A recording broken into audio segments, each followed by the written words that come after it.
Hello what's up YouTube, welcome to my channel Edu Pilots. अब हम करेंगे नेशनल इनकम का नेक्स्ट पार्ट जो कि है stocks and flows. Okay, stocks क्या होता है? Stock refers to the quantity measured at a point of time. ठीक है, इसका होता है stock is measured at a point of time. Okay, and जो फ्लो होता है that is measured over a period of time. ठीक है, जैसे आपने रिवर का फ्लो देखा है, एक रिवर है दैट इज फ्लोइंग, तो अब वो कांस्टेंट नहीं है, हम ये बता नहीं सकते कि कितना फ्लो हो रहा है, राइट? तो ये क्या है, फ्लो भी कुछ ऐसा ही है, इसको हम एग्जैक्टली नहीं बता सकते, इसको हम लोग ऐसे बता सकते हैं कि 25,000 per month.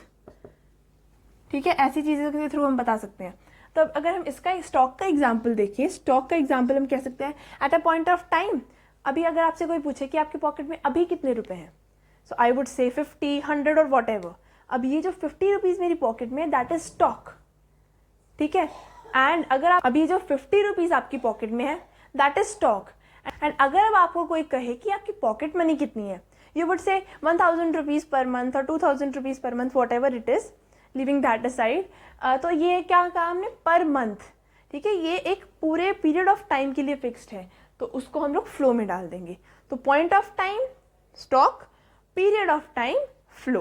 Okay, I hope we are clear with this one. We'll move to the next concept now. अब there is a mutual dependence between stock and flow as well. एक दूसरे के ऊपर डिपेंडेंट है। कैसे? एक एग्जाम्पल ले लो, जैसे कि आपके पास अभी 2,000 रुपीज है एंड आपको हर महीने पॉकेट मनी मिलती है 1,000, एंड आपको हर महीने पॉकेट मनी मिलती है 1,000 रुपीज की। अब उस 1,000 रुपीज में से आप हर बार 300 या 400 रुपीज निकाल के उस 2,000 में ऐड करते जाते हो।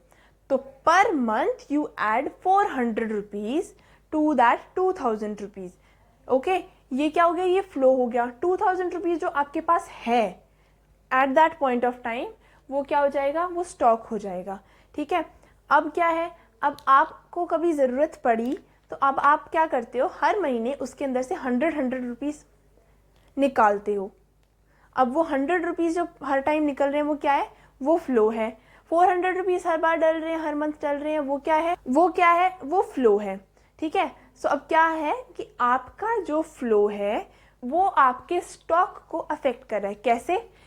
Your stock of savings depends on flow of deposit.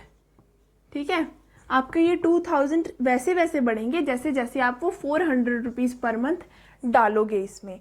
Also your flow of withdrawals depends on stock of savings. कैसे?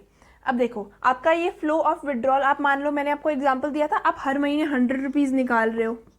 100 रुपीज आप अपने सेल्फ यूज के लिए कुछ आप कर रहे हो, उसके लिए निकाल रहे हो। अब ये 100 रुपीज आपके विड्रॉल्स किस पे डिपेंड करेंगे, आपके पास सेविंग्स कितनी है, आप सेव कितना करते हो, राइट? वो 400 रुपीज ऐड करके आप वो सेविंग ही तो कर रहे हो। अब वो सेविंग के ऊपर डिपेंड करेगा कि आप विड्रॉल कितना कर सकते हो। अगर आपके पास पैसे ही नहीं है, सेविंग्स ही नहीं है, तो आप कहाँ से निकालोगे? ठीक है, ये होती है एक mutual dependence between stock and flow. हमारी बुक में एक बैंक अकाउंट का एग्जाम्पल दिया कि आप 2,000 रुपीज आपके बैंक अकाउंट में है। ओके, एंड आप उसके अंदर से हर महीने 100 रुपीज निकालते हो। So this 100 rupees is flow, 2,000 rupees is stock. Okay, I hope we are clear with this concept. Now we'll move on to the next concept, that is 4 sectors of the economy. So our next topic is 4 sectors of economy. अब economy के 4 sectors होते हैं। Number 1 household, 2 government, 3 firm and 4 external sector। ठीक है, household. अब factors of production जो होते हैं वो इसका main criteria. Factors of production क्या क्या रोल प्ले करते हैं, they play a very important role between household and firm. अब जो हाउस होल्ड होता है that is the owner of factor of production, firm is the user of factor of production, government is a welfare agency, और fourth है हमारा external sector, जिसमें imports और export related activities carry out होती हैं। ये 4 सेक्टर्स ऑफ प्रोडक्शन जो है एक दूसरे के ऊपर डिपेंडेंट हैं। अब हम लोग इंटरसेक्टोरल फ्लोज के बारे में पढ़ेंगे। अब we are doing it with 3 sectoral flow, क्योंकि अगर एक्सटर्नल सेक्टर भी इन्वॉल्व हो जाएगा तो लीकेज और इंजेक्शंस होती रहेंगी। लीकेज और इंजेक्शंस मतलब अगर एक्सटर्नल सेक्टर ने एक्सपोर्ट किया यानी हमारे कंट्री में भेजा तो हमारे पास क्या हुआ, we will have leakage of money. और अगर किसी एक्सटर्नल सेक्टर, मान लो चाइना ने एक्सपोर्ट किया कुछ, वो हमने खरीद लिया, अब वो क्या हो जाएगा, वो हो जाएगा लीकेज।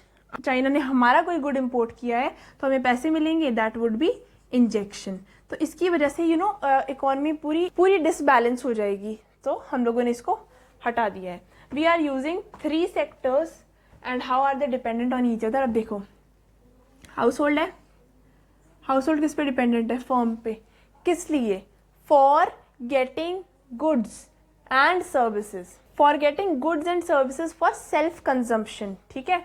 अब फर्म हाउस होल्ड पे कैसे डिपेंडेंट है, फॉर सर्विसेज। फैक्टर सर्विसेज हो सकती हैं in the form of, what are the factors of production, land, labour, capital, entrepreneurship. ये 4 जो है these are the factors of production, और ये हमें पता लगाना है। अब और इन 4 फैक्टर्स ऑफ प्रोडक्शन के लिए firm is dependent on household. अब household is dependent on government for getting the, household is dependent, अब household is dependent on government for administration, है ना, एडमिनिस्टर करेगी तभी तो society में पीस होगा। ऑल्सो फॉर डिफेंस, है ना, फॉर सिक्योरिटी। और फर्म भी ऐसे ही गवर्नमेंट पे डिपेंडेंट होता है। और गवर्नमेंट फर्म और हाउस होल्ड पे कैसे डिपेंडेंट होती है, for tax and non tax revenue, ठीक है। टैक्स और नॉन टैक्स रेवेन्यू के लिए गवर्नमेंट जो है हाउस होल्ड और फर्म पे डिपेंडेंट होती है। So we can say that there is an intersectoral dependence, या फिर एक इंटरसेक्टोरल फ्लो चल रहा है जो कि इकोनॉमी में ही सर्कुलेट होता जा रहा है, राइट। अब हम लोग एक मनी फ्लो और रियल फ्लो भी होता है, तो हम लोग सिर्फ 2 सेक्टर इकोनॉमी पढ़ेंगे, क्योंकि गवर्नमेंट का हम लोगों को नहीं करना, हमें सिर्फ हाउस होल्ड और फर्म के पर्सपेक्टिव से पढ़ना है। अब अगर हम रियल फ्लो और मनी फ्लो देखें तो रियल फ्लो क्या होता है, रियल फ्लो जो होता है वो it is the flow of goods and services. और मनी फ्लो क्या होता है, money flow is the flow of money. अब देखो, हाउस होल्ड फर्म को मैं पहले एक ये रियल फ्लो समझा रही हूँ, फिर हम मनी फ्लो करेंगे। हाउस होल्ड फर्म पे डिपेंडेंट है। अब देखो, हाउस होल्ड फर्म को क्या प्रोवाइड करता है, factors of production in the form of land, labour, capital, entrepreneurship. अब फर्म जो है वो हाउस होल्ड को क्या देता है, it gives goods and services, right. अब ये गुड्स एंड सर्विसेज प्रोवाइड कर रहा है फर्म हाउस होल्ड को, तो ये इसका, तो अब क्या है, हाउस होल्ड फर्म पे डिपेंडेंट है फॉर, अब क्या है, फर्म हाउस होल्ड पे डिपेंडेंट है फॉर फैक्टर्स ऑफ प्रोडक्शन, और हाउस होल्ड डिपेंडेंट है फर्म पे फॉर गुड्स एंड सर्विसेज, है ना, उसको भी तो कंजम्पशन के लिए गुड्स चाहिए, तो ये चीज हो गई। अब अगर हम मनी फ्लो देखें तो मनी फ्लो के लिए कैसे है, ये देखो। अब हाउस होल्ड को मनी फर्म से क्यों मिलेगी, क्योंकि इट विल, अब हाउस होल्ड को फर्म से मनी क्यों मिलेगी, क्योंकि it will pay, the firm will pay for the services और for the services rendered by household. Factors of production है ना, land, labour, capital, entrepreneur. Land के बदले में रेंट, लेबर के बदले में वेजेस, कैपिटल के बदले में इंटरेस्ट, एंटरप्रेन्योरशिप के बदले में प्रॉफिट। तो ये सब चीज़ें का जो रिटर्न है वो फर्म हाउस होल्ड को करेगा, और इसको कहेंगे मनी फ्लो।